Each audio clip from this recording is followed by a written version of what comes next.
ভারতের সীমান্তরক্ষী বাহিনী বর্ডার সিকিউরিটি ফোর্স তাদের পশ্চিম আর পূর্ব কমান্ডে দুইটি নতুন সেক্টর গঠন করার একটি প্রস্তাব দিয়েছে।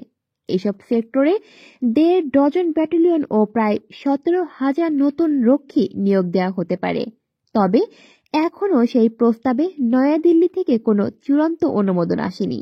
একই সঙ্গে বাহিনীতে নতুন করে ১৬টি ব্যাটালিয়ন গড়া হবে, সেখানে প্রায় ১৭,০০০ প্রহরী নিয়োগ করা হবে বলেও অভ্যন্তরীণ নিরাপত্তা সংশ্লিষ্ট সূত্র উদ্ধৃত করে জানিয়েছে সংবাদ সংস্থা পিটিআই।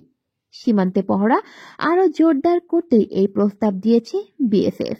বিএসএফ এর এক কর্মকর্তা বিবিসি বাংলাকে এই প্রসঙ্গে বলেছেন, সব বাহিনীর মতো বিএসএফ এরও শক্তি বৃদ্ধির প্রয়োজন রয়েছে। সেই হিসেবেই আগামী কয়েক বছর ধরে নতুন নিয়োগের কথা ভাবা হয়েছে।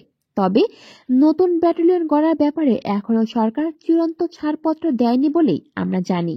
বর্তমানে বিএসএফ এর ১৯৩টি ব্যাটালিয়ন রয়েছে উল্লেখ করে বাহিনীর অন্য একজন কর্মকর্তা বলেছেন, এই প্রস্তাবটি প্রায় ৪ থেকে ৫ বছর পুরনো। মাঝে মধ্যেই এটা নিয়ে আলোচনা হয়। এটা আমাদের তরফ থেকে এখনো প্রস্তাব হিসেবে আছে, সরকারের চূড়ান্ত অনুমোদন পাওয়া যায়নি।